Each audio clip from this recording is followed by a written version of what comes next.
talked about it yesterday, just that chip on your shoulder. Everyone talking about a neutral AFC championship game, not even thinking about you guys. How much did that motivate you coming into this? We better send those refunds. I'm from the city where they gotta play us. Fuck a coin flip, it's time to pay up. Don't cross the middle, 21 in the cut. We ain't hiding from nobody, run and tell them it's up. I'm from the city where they gotta play us. Fuck a coin flip, it's time to pay up. Don't cross the middle, 21 in the cut. We ain't hiding from nobody, run and tell them it's up.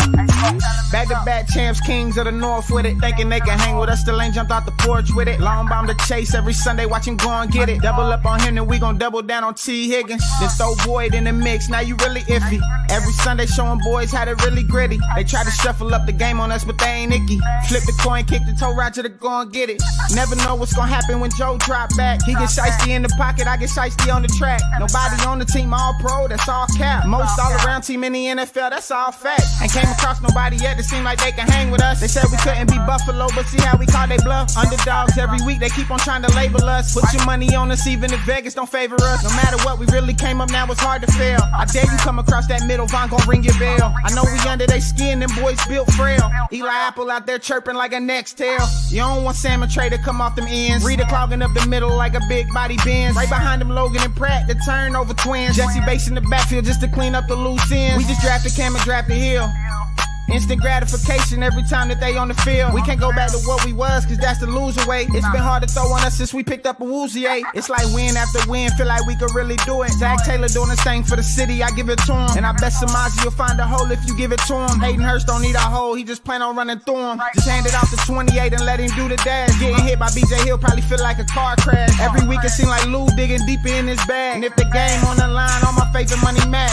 I'm from the city where they gotta play us. Fuck a coin flip, it's time to pay up.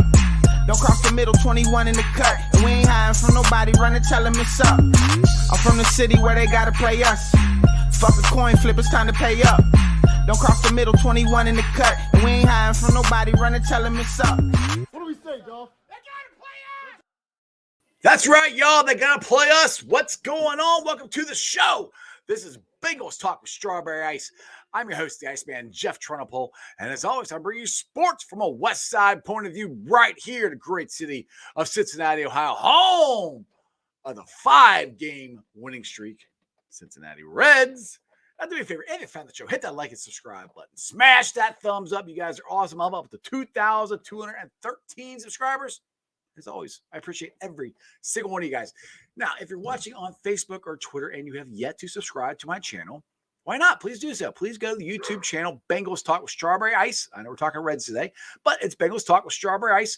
Hit the subscription button, hit the bell for notification, and every time I go live, you'll be notified. Also, if you're watching on Twitter or Facebook or anything, share it out. Tell everybody about Strawberry Ice and how cool of a show this is. Anyway, as always, I'm coming to you live from the Ice Cave. As my dog's going nuts. The Ice Cave is brought to you by T Properties. T Properties, quality housing for quality people. Check out the website at www.tpropertiesllc.com for all your rental property management needs and your rental needs. And you know what? I wear it every day. I'm not wearing it today because I'm wearing red stuff, but I'm wearing Teddy K's Cincy hat. So go support that too. But also go check out jackpotjoey9.com. Portion of the proceeds go to the Joe Burrow Foundation and Joe Burrow Hunger Relief Fund. We have hats, flags, shirts, hoodies, all kinds of stuff. Check it out there. Also, like I said, I'm wearing the Teddy K hat today for my boy for his hats, and the proceeds go to the Marici Foundation, which I hope I say that right, but I always mess that up. But anyway, we got a lot of cool stuff going on here in Cincinnati. The Reds, like I said, are on a 5-game winning streak. The Bengals just got done with mini camp. We're going to have Centauri Miles on here in a minute when he gets into the waiting room here. He's getting off work and he's flying home to get on here. So hopefully he doesn't get a wreck or anything on the way here. But what's up to everybody in the chat crew? Strangers in there. What's up to stranger? Brad's in there. We got Jerome. Ken, you're in there as always. My boy, Johnny Paps. What is going on? Travis, what is up? Big Mac. What am I supposed to do with Jose Burrow's jersey? Well, I'm wearing, you see it, my Castellanos jersey. What I'm going to do is I'm going to take this 2 off and everything else off, and I'm going to go get 44 Barrero put on it eventually is what I'm going to do. But yes, news of the day. Senzel's back up. Jose Barrero is down, which I think we all Figured that was going to happen. My question is, when the hell are they going to bring up CES? Now, Ellie's got the day off, which isn't bad. I mean, I understand, but I'm also one. He had a day off yesterday. Let him play. He's going to work out of this little slump, if you want to say. I don't think it's a slump. He's just trying to figure out how to hit in the major leagues. And the biggest thing for him, he's got such a huge strike zone. I think that's going to be a problem that he's going to have to adjust to, and the major umpires are going to have to adjust to. What is his strike zone? Because some of these strikes he's getting, I'm not kidding, they're down by his shins and they're calling strikes on him. So it just depends on how that's all going to work out. Take him a little while to figure it out. I think he's going to. But like I said, not everybody can come up here and hit like Matty Bats. Matty Bats is crushing the ball. So it is unbelievable to watch this team. I want CES up here. We'll see. All right, Brad, what is up? Would you be interested in trying to get Chapman back? They asked him last week if he would like to go back to Cincinnati. He said yes. Yes and no. I don't want to give up anything for him, to be honest. I mean, I give up Jose Barrero and maybe Senzel for him because I don't think those guys are part of the Reds' future. But Chapman's got to realize he's not going to be the closer, which I know he's not the closer in Kansas City. It's not a bad thing. It's just a big personality, and I just don't know if it'll mesh right now. And the thing is with me with this team is I'm really enjoying watching these young guys develop. And the thing, now I'm going to sound like the Reds front office, but I really do believe this. When Lodolo comes back, which hopefully is after the All-Star break or sometime soon, when Ashcraft comes back, which will hopefully be sooner, those guys can pitch like we know they can pitch, and Abbott keeps doing what he's doing, Hunter Green keeps doing what he's doing. We got 4 really good starters going down the stretch here. Now, yes, I would like to add to the bullpen because we are using them a lot. Chapman would not be bad. Just depends on what we have to give up to get him. So that's where I'm not like totally, yes, go get him, but it just depends. Big Mac, Ellie needs a day off. Hasn't had one in forever. True. He had one yesterday. So, I mean, he technically had a day off yesterday. Paps, I can see them trading or waiving. Yeah, Will Myers at this point, bring him. See, yes, that's a good question, Paps. There's no spot for Will Myers. There's no future for Will Myers. I can totally see them moving on from him. They did that with Moose. I think they prefer to trade him, but you can get like a bag of baseballs for him right now. Anyway, he is in the waiting room. I appreciate it. He hustled his ass off to get home. He's a hardworking car salesman. He's none other than Centauri. What's up, my boy? I am tired. I'm late, and the lighting isn't right. I look like I'm in the shadows. How we doing? I'm great, brother. I'm great. So we're having a little discussion here. Ellie's sitting down. Senzel's up. My question is, when the hell are they going to bring up CES? That's the one that I want to see up here. He deserves to be up here already. I know they got to move some guys, but you're going to have to make some tough decisions. And this kid deserves to be up here. What's your thoughts on CES? If I had to make an educated guess, I would say it's going to be sometime probably in the next week or so. And it's not going to be because he's playing better. I think he can't play much better. No, I think you're probably going to see something like I call them phantom injuries. Yeah. Where someone might have some soreness and like an oblique that creeps up. And they'll be on the 10-day DL retroactive IL, retroactive to a couple days. And, here he comes and, kind of the same thing that happened with Will Myers, and he got shelved down to the minor leagues. No one's heard from him cut now for a while. I think that's probably what happens. They're either waiting for someone to get hurt, which is a terrible thing to say, but it is realistic expectation. Right. It's baseball. Guys get nicked up all the time. Or they're going to make up an injury, but their hands are going to be tied. The other thing that could be happening, and nobody wants to hear this, but the Reds are remarkably blessed with young talent, including guys in double and single A. Mm-hmm. And they're blessed with guys that are playing very well at the major league level. So there's an outside chance that he might be someone that gets traded to bring in some better pitching. No one's going to want to hear that, Ooh. I don't think it's going to happen, but it's not off the table until it doesn't happen. Nothing's off the table. I'm just what I don't want to do, Centauri, is I don't want them to none of us really expected us to be able to compete this year. None of us expected these young guys to come up and play like they're playing. I don't want them to mortgage the future for Yes, that's what I don't isn't want them supposed to happen this year. Yes, that's what I don't want them to do because they've done that in the past. Stick with what's working. And the thing is, like I said before you got on here, when Lodolo comes back, which hopefully is after the All-Star break sometime, and if we get Ashcraft back, and Abbott keeps pitching, these are all ifs, but this is what you have when you have a young team. It's going to be ifs, ands, or buts. It might happen, it might not.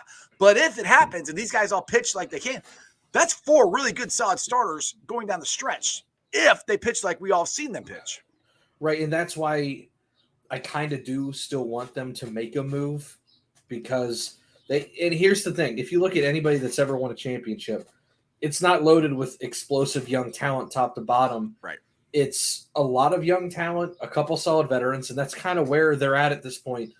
But you need to have that elder statesman on the pitching staff. They don't have that. I mean, the Bronson Arroyo, so to say. They could really, really use a guy like Bronson Arroyo. No one flashy, no one that's going to be, an all-star pitcher, but just like a Wade Miley from 2 years ago. Someone that's you can pretty much count on. He could be to give you an average start. Yeah, he could be your 5th starter to help these young guys out.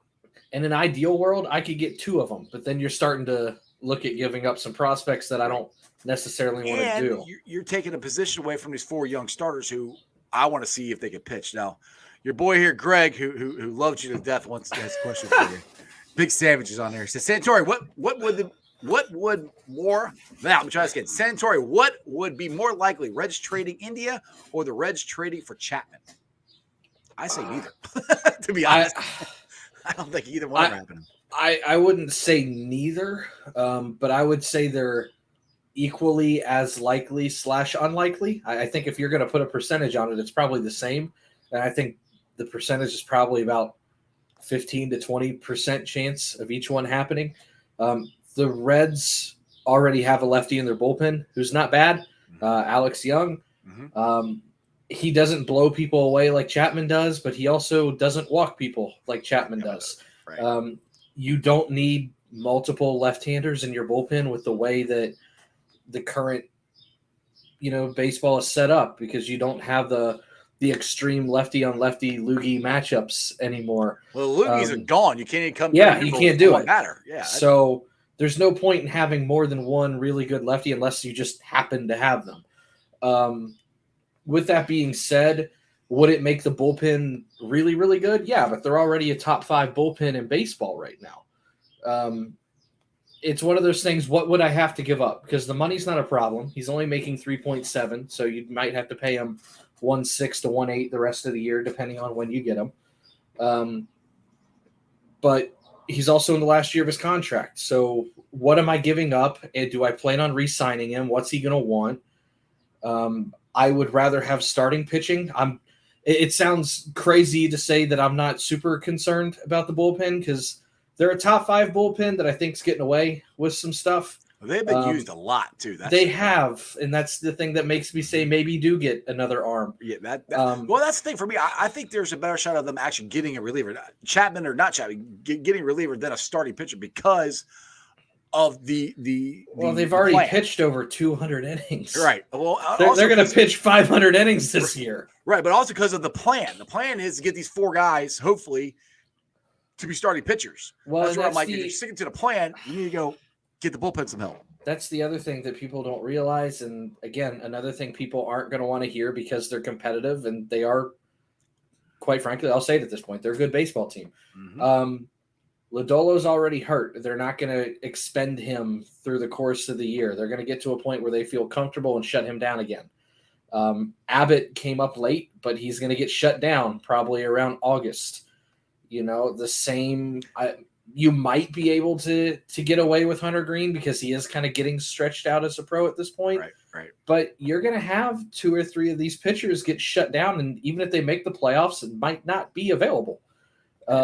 So that's something that you need to kind of consider, and maybe you should go out and get a veteran starter because this is not a staff you could count on through October. They're not going to have enough gas, quite frankly. Well, one thing, Big Mac here has a good point. So we don't need another arm. We have Ricky Coucher. We got Wild Thing, baby. He's already back in the minors. We don't have him either. Dude, I like every time they bring this up. I got to bring up this chart. Now, this is. Oh my God! Yeah, this was bad. And I still like, how in the hell did he get out of the inning? I look at it and I still can't believe he got the save. It was my favorite one is that the four seamer up and into the batter. That's the one the kid had to bunt. Yeah, well, he had to. If he did, it would have hit him in the face. Here's the thing with Ricky, and I think this is kind of almost an oxymoron to say this. The whole night before he was getting ready to come in, they said he's wild, but he's got good stuff. I don't like that statement. If it's good stuff, it's not wild. Maybe it's got good movement or it's got good life on it. Oh, it had movement, but it's not good stuff if you get thrown for a strike. But the funny thing with Santori is when a 98-mile-an-hour lawn dart's still a lawn dart. But the thing is, when he had to have a strike, he got it, and that was the impressive part. When he had to get it, well, he got one. I think nobody talks about this, but going back to that game, if you watch that whole inning again, what was the thing that happened right before he kind of got his shit together? Oh, the catcher came out and talked to him. Well, what happened right before that? He almost hit somebody. He almost hit the mascot. I don't remember what. The manager for the other team, I forget who we were playing. Oh, yeah. Threw a fucking fit, came out and stopped the inning. Yes. I'm like, dude, yeah. That's a reverse freeze, man. You gave him a breather. I forgot about that. Right when that happened, because Dad and I were watching it together. I was at Dad's, and I was like, oh, that's a mistake. You just let this kid pitch himself out of the inning. You don't bitch and moan right now. And Dad looked at me and said, yeah, what's he complaining about? He's getting all these free runs. Dude, I was thinking the same thing. The easiest job in baseball right now is to sit back and just wait. Right. I was sitting there like, keep arguing, dude. I was like, Ricky, just relax. Just relax. Breathe. It's going to be over. But I've said this. I think we talked about this on like every show this week. But the interview was a classic. He's like, holy bleep. Holy shit. Yeah. I don't know what I did. I don't know what just happened. He was just gone, dude. He was not there. It was no, we always say guys are like having an out of body experience. He wasn't there. Nope. He was the epitome of the lights are on, but no one's upstairs. You know exactly. All right, Jeff's got a question here. So, give me your thoughts on what the percentage do you give the Cincinnati to win the Central? At the moment, about the 33%, because I think it's a three-way race right now. I still think the Tweety Birds are going to try to make a run. I wouldn't be surprised. To me, they're like the Steelers, though. The moment you think that they're fucking out of it, here they come. I'm saying. If we get to game 90 and they're still toiling around 10, 15 games under 500, okay. Because at that point, that's a lot of ground to make up in 70 games. But we got about 100 games left. I will say this, though. I put this out there on Twitter, I think, late last night because I couldn't sleep. The Reds last year. Remember how bad the Reds were last year? Yeah, they already lost 50 games at this point last year. Well, hold on.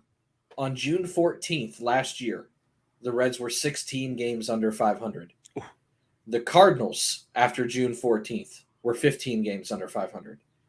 They are just as bad as the Reds were last year. It's almost it's not exactly the same record because the Reds have played like 3 or 4 more games. So the win percentage is slightly skewed, but it's still 15 games under 500 at this point. You know, honestly, that really just absolutely breaks my heart that the Tweety Birds are that bad. I feel so sad for them. I mean, it's just breaks my heart. I'm totally so tired of them. Greg, when MLB draft comes up on July 17th, I know there's a bunch of rounds, but what would your number one position target be? You know, I spend a lot of time with the NFL draft. I would like to think that I am probably in the top 1% of people in the country that spend time researching the NFL draft. I couldn't tell you one player available in the MLB draft. I was gonna let you answer because I'm like, dude, I have no freaking. Like the MLB draft is so hard to. Here's the pay thing, attention to. and Greg, here's my honest answer. I don't really care, and it's not because I don't care about the team. It's the fact that unless you're getting someone that's like 21, 22 years old that was a senior in college and it's like a Mike Leake situation where they're ready to rock and roll, you're not going to see them for 3 or 4 years. So just collect the best talent you can at whatever position. I mean, Matty Batts coming up as fast as he did is ridiculous. He drafted him, what, 2 years Right. ago? And there's a reason why the Reds have like 8 shortstops right now. It's because they just draft best player available. And that works. And that's a reason why some of these guys are going to get traded. Well, the thing you're is, going to be upset. Well, it's a surplus. Well, this is what I was saying, because I don't ever think drafting a shortstop is a bad idea, because for me, they're usually always the best athlete. And normally, if you're very athletic, you can play other positions. I don't ever keep worrying about the outfield. We could stick some of these guys out now.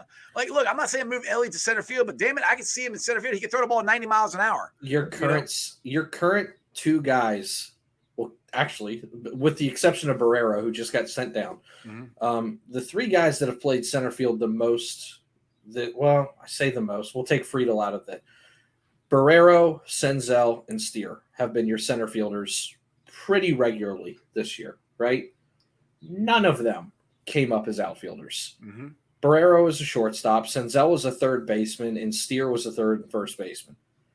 Sometimes you put an athlete out there, they can still catch a fly ball. These are professional athletes.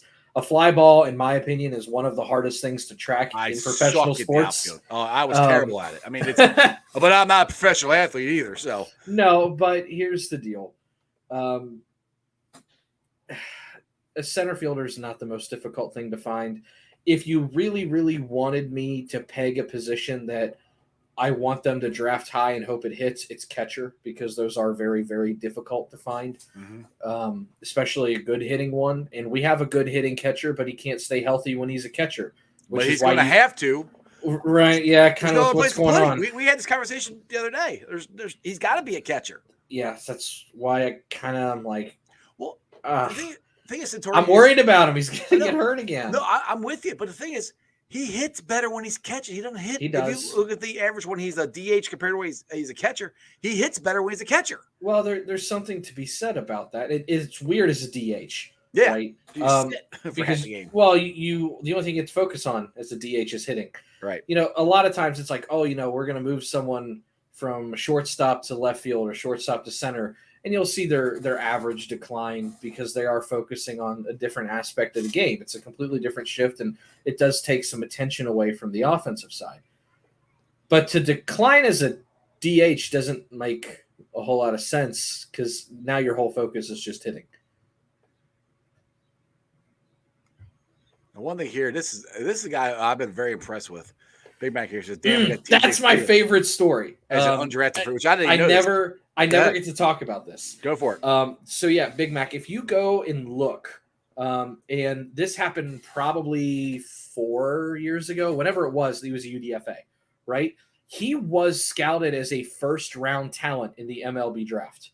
Really? He had transferred. Some weird thing had happened to where he and his agent did not know, in all 30 teams, I say 30, 29 teams did not know he was eligible to be drafted that year. And he had a first-round grade. Really? Because of the way he had transferred, there was this league-wide knowledge that he was not eligible to be drafted and fell through the cracks. Like the day after the draft, the Reds got word of, no, he's an eligible free agent, and they fucking scooped him up immediately. That was a free first-round pick, essentially. Dude, they got him literally for nothing. I love him. I like him in center field, and I like him leading off with this team. I love the F boys, Friedel and Fraley. Both those guys are gamers, hard-nosed players, stuff that Cincinnati fans like. But when I first saw them, I'll admit this. You can ask Caphole. I said they're probably going to be bench players, but the more I've seen both of them play, more I think they could be everyday players for us. So especially Fraley's one though, or not Fraley. Friedel's one that, like I said, I was stoked when we got him, and then he came up, and it was like a year and a half ago when he first came up. Right. And he looked very overmatched. He wasn't ready. Mm-hmm. And I was like, man, I hope I don't have to give up on this kid because I was so excited to get him. It was like, this was an absolute freebie that we landed that kid. And then, boom, he took off this year. And I was like, oh, thank God. Okay, this is what I thought we were going to get. Because I think his speed, because they scout on a scale of 20 to 80, 80 being elite, 20 being minimum.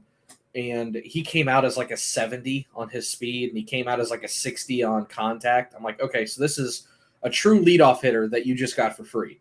Right. And apparently Big Mac here says the Reds gave Friedel the biggest bonus ever given to a UD. Yeah, it's because it should have been a first round pick. Right. He missed out on a couple mil. But I mean, like I said, I love him. This offense, I think, is better with him at the top of the lineup. He's that annoying. He reminds me.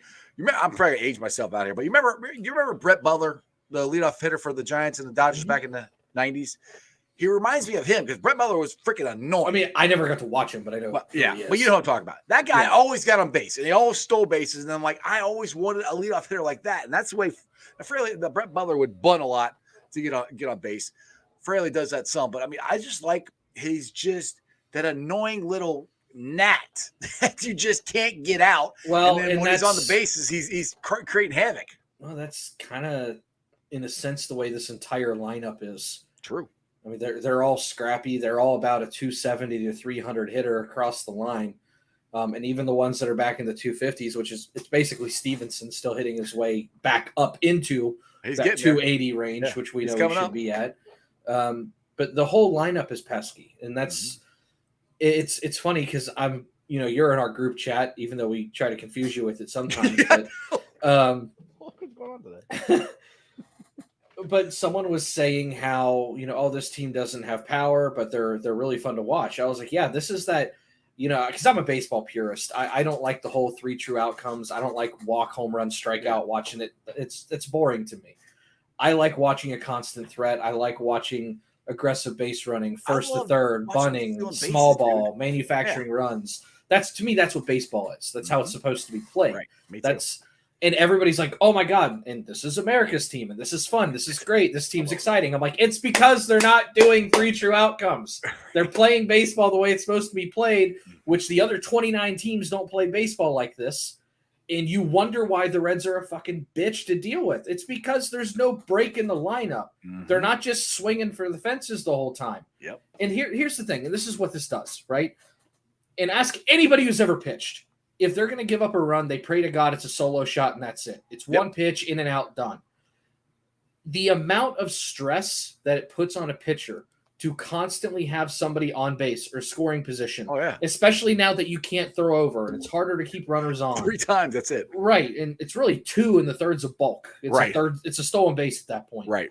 And the fact that you can't go from the windup and you have this abbreviated motion, and it causes so much mental and physical fatigue on a pitcher, right? That knocks them out of games early. It gets bullpens into games earlier. If your bullpen is coming into a game on game 1 of a 3-game series in the 5th inning, you better hope that game 2 goes a lot better, or by game 3, your team's gassed. Right. This is how you win series. They just wear you down. It's kind of that chipping away at the iceberg thing, but you've got 10 people chipping away at an iceberg as opposed to Adam Dunn Jr. waiting to hit a home run. Now, one thing I'll tell you this. So much more effective. One thing I'll tell you this, and I agree with everything you said, because that's when baseball got boring for me, because it's either a strikeout, a ground out, or a home run. I just boring. I missed the moving base. I'm going to sound like an old guy. Moving base runners over, stealing bases, what they're doing this year. That's what the Reds did in 1990. The last time we won the World Series, it wasn't like, Chris Sable, I think, led them in home runs with 20, 25, I think.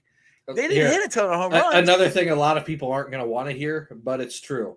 You know how we always say the Cardinals are always good? This is the brand of baseball the Cardinals have been playing for 30-plus years. Exactly. That's why it works. And here's the thing. These are not guys that when it's time to pay them that you're going, shit, someone's going to make $225 million. No, these are guys that are going to make 50 to 60, right? So for every Joey Votto, I now have 4 Jonathan Indias. And guess what? If one goes down, now it's, oh shit, who's going to replace Votto? Well, I got 3 more. Like it's so much easier to constantly build a team, and it allows you to pour money into your pitching. Mm-hmm. Your offense becomes a little bit more expendable, which is why I'm saying don't be surprised if a couple of these guys get traded. Well, the thing is, too, they still got some young pitchers in the minors, too, that Mm-hmm. could possibly come up. I can't forget the kid's name. He's got 100 strikeouts down in Double-A. Connor Phillips. Yeah, Connor Phillips. I mean, they bring him up and give him a cup of coffee, a couple of starts or whatever in AAA. He might be up here. But that's the thing, Tori. We got a lot of talent, a lot of shortstops, a lot of talent. We also got pitching, which the Reds in the 80s, 70s, we never had starting pitching. We always had a trade for it. I mean, we brought Tom Browning up.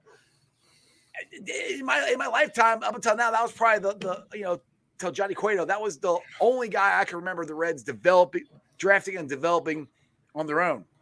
They have four guys right now that they drafted and developed. That's pretty good. And they got a couple more down in the minor league. So it's not only the hitting or the athletes, they got pitchers too. So the thing is, what I try to tell everybody is like, enjoy this year, because this year wasn't supposed to happen. 2025 was when I could tell everybody we're going to be better. Right. We're going to be good next year. Next year we could be a playoff team and all that next year.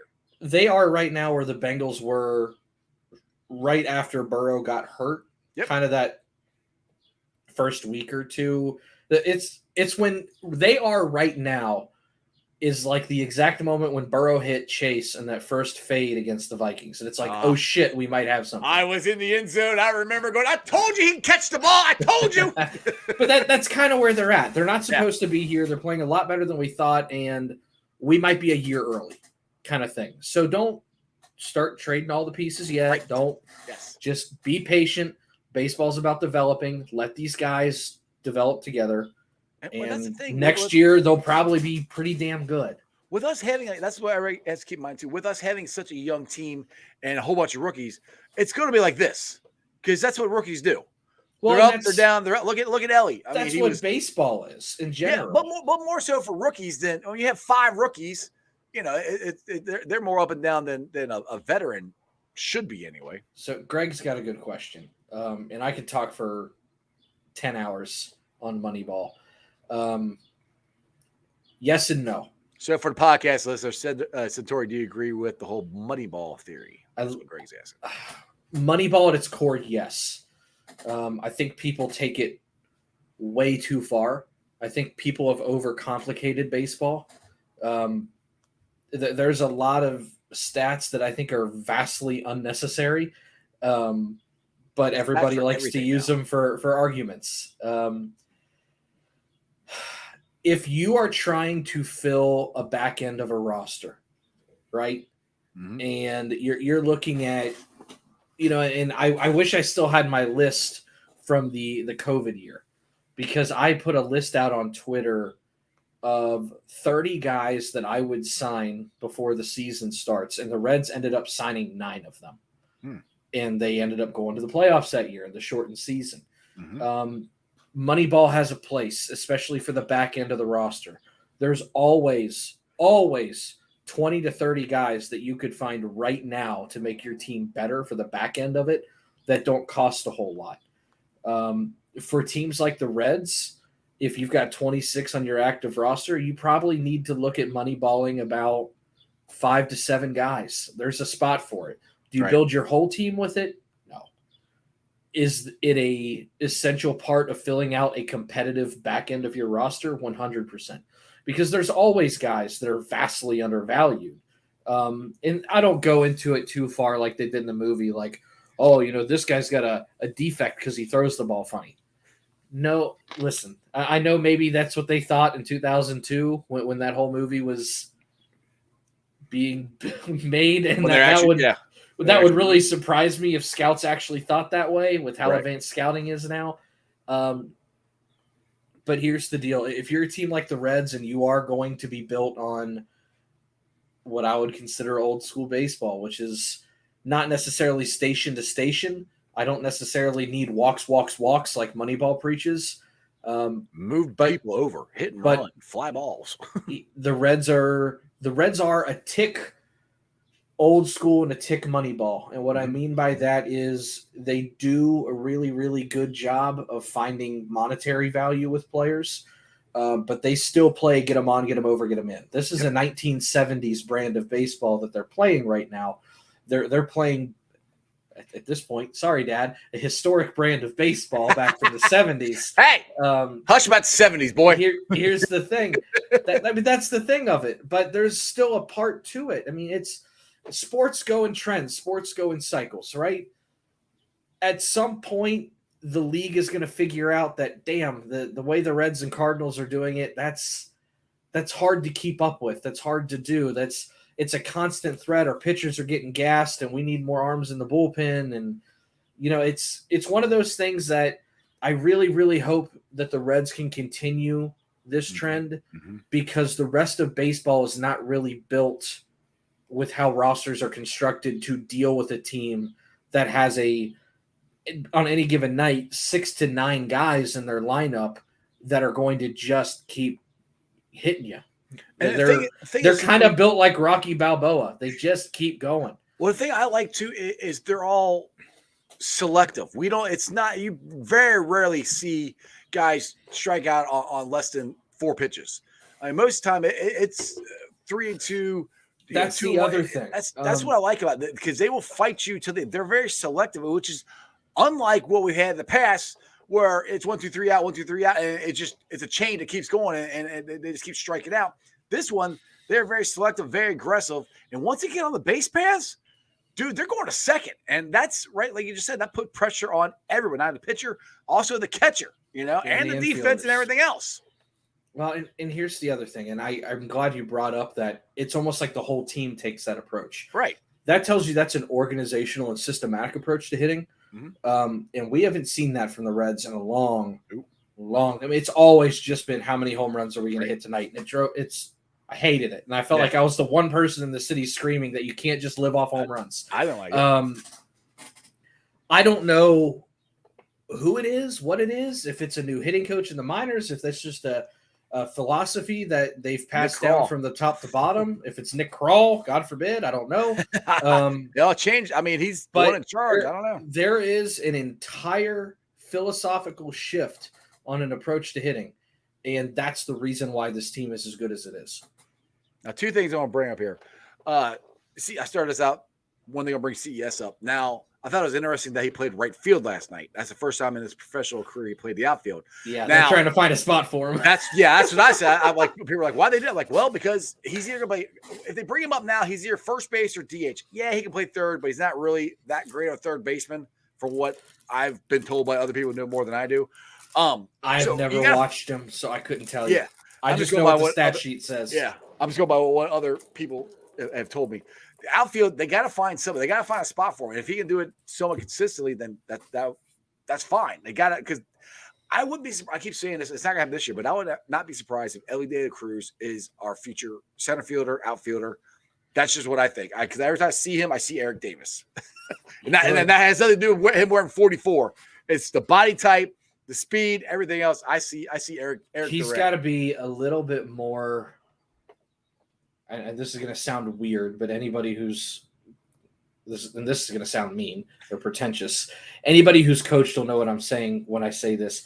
His body movements need to be a little bit more compact with what he's doing to play center field. He's very lanky. He's got very long throwing motions, and that is just because of the way he's built. And over time, with correct training, they'll be able to tighten those throwing motions and steps up. Center fielders typically are not very lanky guys. They're typically a little bit more compact with swifter, twitchy movements. Well, they're built more slot receiver than AJ Green. Unless you're Ken Griffey Jr. Yeah, unless you're a freak or And Ellie's a freak, dude. That's what I'm saying. That's why it might work. Right. That's what I'm saying. He also, anyway. If I can plug something really quick, I don't know if I'm just late to the party, but I didn't know that they made zebra cakes and like rolls now. Yes. So this is fantastic. Those are delicious. Yeah, I'm just very happy. I thought you were on a diet. Not today. He's like, not today. All right, next thing I want to bring up, and I've been critical of David Bell. I've given him credit when credit deserved. I gave him credit for the 2021 season. I thought he managed his ass off. Last year, what was he supposed to do? I think, and this year, there isn't a whole lot that I can complain about what he's done. There are some things that he's done. I'm like, what are you doing? But for the most part, I think David Bell's done a halfway decent job. I still think, yeah, I know. I can see. Look, I think he's going to be the manager next year. I don't know. What's your? I mean, there's still Barry Larkin up in the booth that possibly says the Reds have got other players up here now, and Barry Larkin doesn't have to put his name on a team where they're going to get their head kicked in all the time. He could potentially be it. Where are you at on David Bell? I think this is a make or break year for him because I think this is last year of his contract, if I'm not mistaken. So right? I'm torn with David Bell because there have been several years where what's he supposed to do with the fucking shit show of a bullpen that he's been getting? That's the way I was in 2021. I'm like, what's he supposed to do? But there are times like, what is today, Saturday or Friday? Yeah. So there are times like Wednesday night when they're starting to get into a little bit of a jam. And I said, you're off tomorrow. Bring in Diaz, shut this shit down. And they gave up 2 and 3 runs before they decided to do it and got into a situation where the winning run was on deck. And I'm like, if you listen, I know it's not a save situation. I know you got other guys that need time. You're off tomorrow. Get the fucking sweep and just nail this shit down. Right. He doesn't do that. He does not manage the end of games like it's the end of a game. He manages the ninth. He tends to manage the 7th, 8th, and 9th inning like it's the 3rd, 4th, and 5th inning. And that scares me. Drives me insane. That reminds me of Dusty Baker. That was one of my biggest what issues. I said. Like, it's exactly. I was losing my mind Wednesday night. And I said, this is the shit that drove me insane about Dusty. He can't fucking manage the back end of a game. I said, what do you have to lose? Shut the shit down. Get your save. I don't care if it's not a save. You got a 5-run lead. You got the best closer in baseball. You're off tomorrow. Yep. End it and get out of here. Dude, I don't care if it's not a save situation. And God love Dusty Baker. The Reds are going to face him tonight versus the Houston Astros. But damn it, that's one thing that drove me nuts, especially when Dusty got into the playoffs. He would still act like it's a game in April. Like, no, dude, you got to win these games. You got to manage to win differently. It's almost like, and here's the thing, and my dad is the worst person on the planet about this, and he's watching, so I know he'll agree with me, though. My dad goes into panic mode before bad things are about to happen. Like the Reds could be up 4-0 in the 9th inning, and the first guy will get hit with a pitch, and he'll be like, "Okay, that's a rally starter. Get the closer in, end this shit." And I'm like, "We're up by 4. Like it's not bad yet." But he's like, "I just don't want a situation to even get to that point." Dusty Baker wouldn't make a move until it was like 4-3, and the winning runs on deck, and the tying runs at 3rd, and we're like, "God, what took you so long?" Right? That used to drive me nuts. I'm one of those people that I'm like, okay. It looks like it has the potential to get bad. Just stomp it now. Like put the fight. Right. Now I won't get upset. I can't do it. Now the thing is, people, he got lucky with Ricky Culture the other night because they literally had nobody else. I was really, really, really upset until I realized that Diaz and Sims are not available. Right. And here's the deal. Because when they put in, I think it was Fernando Cruz. I was like, what the? Yeah, I'm talking like 2 or 3 innings before. Yeah. They put somebody in, and they wanted him to get through the 6th or the 7th inning, whatever it was in that game. And I'm like, what are they doing? Put Sims in. Get one of your guys in there. Just end this shit. Why are we dicking around with this guy? Mm-hmm. I didn't understand it. And then he only made it like a 1/3 of an inning, and we had to bring another guy in and clean up. And I was like, I think Buck Farmer had to come in and shut it down. Well, Buck Farmer came in and he gave up the time home run. Yes. So 2 outs. I was like, so what are we doing? And then I'm realizing, well, if Sims and Diaz aren't available, those were the best available guys, and he was hoping that Jack Ball, that only went a 1/3 of an inning, was going to give him an inning. Yep. And he only got a 1/3. Yep. Which means now you're short another guy because you got to bring other guys in to pitch 2 innings to play mop up. He hoped Farmer was 1 out away from doing it, and they had to lead it and gave up the home run to tie it up again. So I was really mad at him during the game, and then once I was kind of looking at the box score and who was available, I was like, all right, knowing what I know now, this makes sense. Yeah. But still, the ninth inning last 2 nights ago drove me insane. Yeah, that was one that was just ended. Yeah, that's where I'm like, I don't know. It's 162 games. Long story short with David Bell, I think he's a lot better right now than what he was when he first started out. Oh God, yes. Yes. Because it used to be that I like questioned every single decision he made. Uh-huh. Now the lineups tend to be consistent. Granted, he's got better talent now. It's always easier to manage with better talent. Makes your job easier. He doesn't have a D. He doesn't have to worry about pinch hitting anymore. You have a DH. All right. He got more talent. Baseball made his job easier, and he's got more talent in the bullpen, which is not his strong suit in managing. So I'm not sure if he's getting better or if baseball got easier. But I don't have as many problems with him as I used to. Now, one thing, Ellie's not in tonight, and I know a lot of people are like, he needs a day off, yada, yada, yada. He had a day off yesterday. I would have been okay if he played today, but I'm okay that they're sitting him. I mean, because I don't necessarily – this is one of the conversations we had in the group chat. I don't necessarily think he's necessarily in a slump. I think he's doing what they want him to do, and I think he's being over-selective. I think he needs to be a little bit more aggressive, That's kind of where I'm at, because he can hit balls off his shoe tops. He did it in the minor leagues. He can do that. I'm not saying he should do that, but he can. Here's the deal. They asked him to be selective, and I don't think he's seeing the ball right. I think he's trying. They're pitching him backwards. Well, they are. They're starting him off with breaking balls. Yeah, and then he's waiting for a breaking ball at the fastball right down the middle or right on the inside. That's what's screwing him up. He's in his own head. Mm-hmm. He's trying to be selective, but he's gone. He went too far the other direction and then screwed himself up. Yeah. So he definitely needs a day. If they want to give him 2 days, great. I don't know. I don't. I want him to play tomorrow. He's already had 2 days off. Dude, he's so talented. And the thing is, if you look at what he's done at every level, he's come up. Every level. Oh, he's always struggled. And then, struggling first, and then he figures it out and takes off. And the quicker. It typically takes him about, I think the trend was 2.5 weeks, and then he jumps off. Right. So I would expect him to play tomorrow. I would expect him to be hit or miss this week. And then sometime in the next maybe 10 days from now, I think it'll start really going.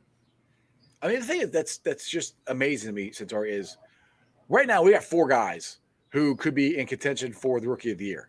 We have a 5th one down in the minor leagues. I know. Who could be in contention too. I was saying it today. I know. I mean, I was saying it today at work today. I said they got potentially 5 guys that could win Rookie of the Year. That's when is that? That's like that's like video game right? Number. Like, has anybody ever had that many guys on one team? I mean, I've seen 2 or 3. I don't know if I've ever seen 4 or 5. I mean, literally, the top 5 Rookie of the Year are all going to be Reds. I mean, name somebody else in the National League that's better than any of the 5 we've got. I mean, is the kid for the Marlins that's hitting like 400 a rookie or not? Outside of that, I don't know. I don't know who that is. I'd have to look that up. I'm not sure. I'll look up who he is. Yeah, I know he's a young kid. Well, if he's hitting 400, then never mind. There's someone hitting 399 or 400. Let me see if I can find it. And by the way, Jeremy here loves. He says those zebra cakes look similar to the white jerseys for the Bengals, marketing them Bengal cakes. He's hitting 380 now. I'm sorry, he fell off the face of the earth. Oh man, that's terrible. He is 26. No, he is not a rookie. Okay, he's a 4-year vet. So what's his name? Who are you talking about? Luis Areza. Oh, Areza. Yeah. Or not Areza, or Arez. I don't know if I think it's Areza's name. Luis. Yeah. Anyway, so there you go. We could have all top the top 5 ranking in the Rookie of the Year could all be Reds this year. Freaking good. So, what's your thoughts? We're rolling in. We've got a 5-game winning streak. Just got done dominating Kansas City, just like the Bengals and Cincinnati does over Kansas City. We dominate them, just the way it is. I know they beat us in the AFC Championship game. I'm just talking smack. But anyway, we got Houston here, and Houston's a little injured. You pretty confident about winning? I don't know anything about the Astros tonight. I'll be honest. I didn't even know Dusty was still there. They're a little injured, but I think we got a shot at winning 2 out of 3. I mean, what's the line? Abbott's pitching tonight. I think Abbott's pitching tonight, and I think Green's on Sunday. I think I might be wrong on that, but I know Abbott's pitching. I'm really looking forward to seeing Abbott tonight.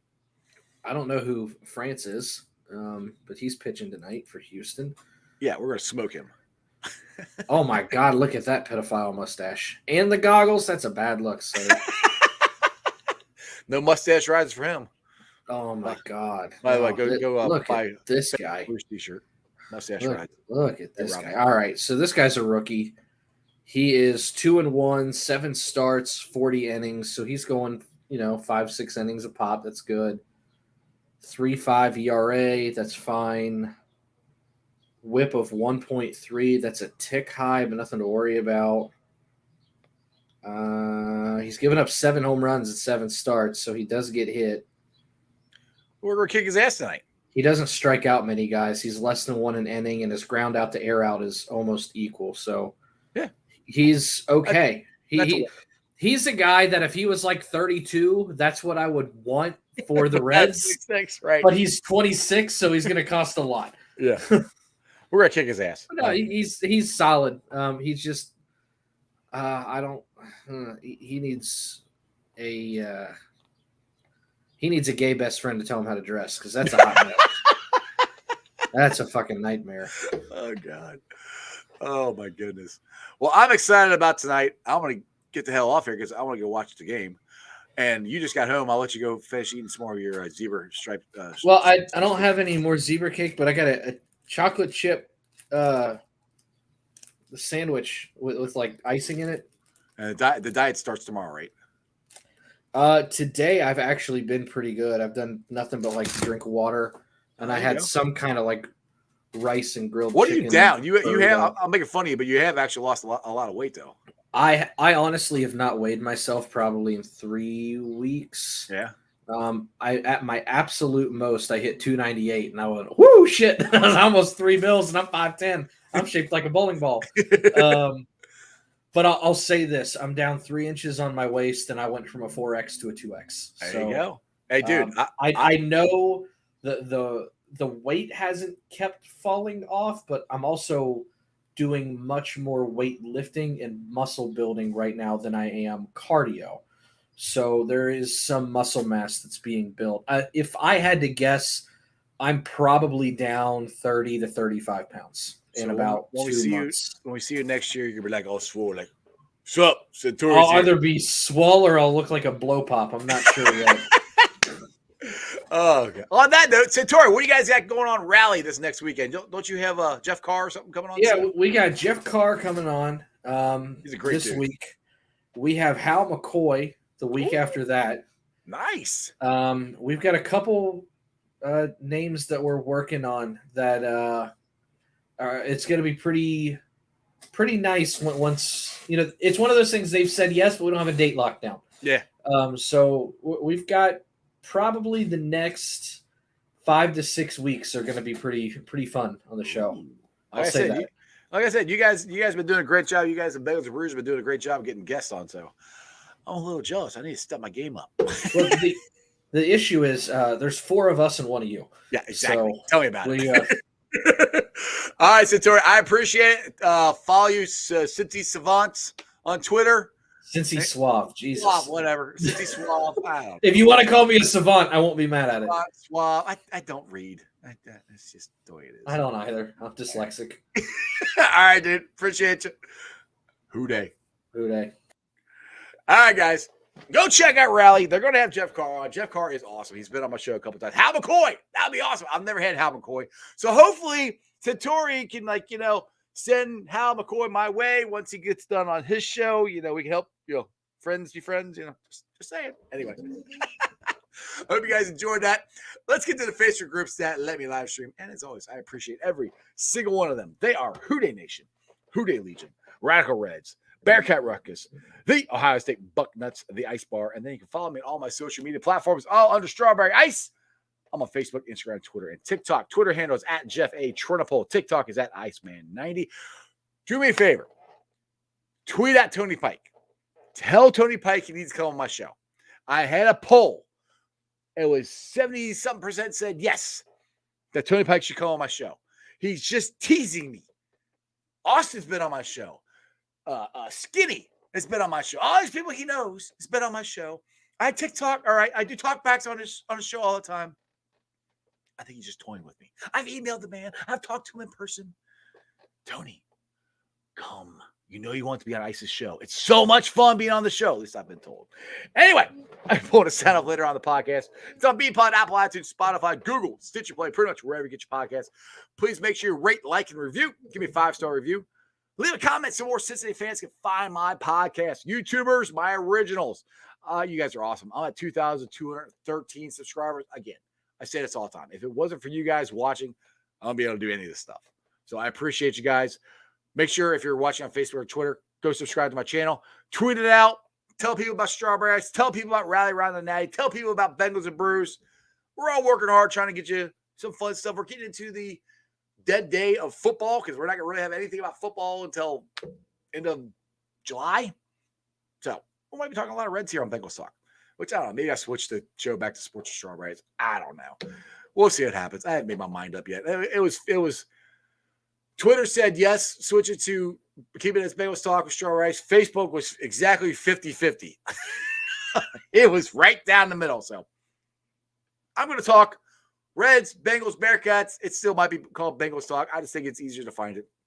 Anyway, I'm going to get the hell out of here. I'm going to go watch the Reds kick the Astros' ass. You guys have a wonderful weekend. I'll see you Monday. Monday, I have Dan Horde coming on. Tuesday, I got Gary Miller from Local 12. Ginger P might be hopefully coming on next week. I guess about Wednesday. I can't think right now, but a lot of good shows coming at you next week. Ready? That's just sports, baby. See ya! Talked about it yesterday, just that chip on your shoulder. Everyone talking about a neutral AFC championship game, not even thinking about you guys. How much did that motivate you coming into this? You better send those refunds. I'm from the city where they gotta play us. Fuck a coin flip, it's time to pay up. Don't cross the middle, 21 in the cut. We ain't hiding from nobody, run and tell them it's up. I'm from the city where they gotta play us. Fuck a coin flip, it's time to pay up. Don't cross the middle, 21 in the cut. We ain't hiding from nobody, run and tell them it's up. Back-to-back champs, kings of the north with it. Thinking they can hang with us, still ain't jumped out the porch with it. Long bomb to chase every Sunday, watch him go and get it. Double up on him, then we gon' double down on T. Higgins. Then throw Boyd in the mix, now you really iffy. Every Sunday showing boys how to really gritty. They try to shuffle up the game on us, but they ain't icky. Flip the coin, kick the toe Roger to go and get it. Never know what's gonna happen when Joe drop back. He get shiesty in the pocket, I get shiesty on the track. Nobody on the team all pro, that's all cap. Most all around team in the NFL, that's all fact. Ain't came across nobody yet that seem like they can hang with us. They said we couldn't be Buffalo, but see how we call they bluff. Underdogs every week, they keep on trying to label us. Put your money on us, even if Vegas don't favor us. No matter what, we really came up, now it's hard to fail. I dare you come across that middle, Von gon' ring your bell. I know we under they skin, them boys built frail. Eli Apple out there chirping like a next tail. You don't want Salmon Trey to come off them ends. Rita clogging up the middle like a big body Benz. Right behind them Logan and Pratt, the turnover twins. Jesse Bates in the backfield just to clean up the loose ends. We just drafted Cam and drafted Hill. Instant gratification every time that they on the field. We can't go back to what we was, cause that's the loser way. It's been hard to throw on us since we picked up a Woozy. It's like win after win, feel like we could really do it. Zach Taylor doing his thing for the city, I give it to him. And I bet Samaji will find a hole if you give it to him. Hayden Hurst don't need a hole, he just plan on running through him. Just hand it off to 28 and let him do the dash. Getting hit by BJ Hill probably feel like a car crash. Every week it seem like Lou digging deeper in his bag. And if the game on the line, all my favorite money match. I'm from the city where they gotta play us. Fuck a coin flip, it's time to pay up. Don't cross the middle, 21 in the cut. And we ain't hiding from nobody, run and tell them it's up. I'm from the city where they gotta play us. Fuck a coin flip, it's time to pay up. Don't cross the middle, 21 in the cut. And we ain't hiding from nobody, run and tell them it's up.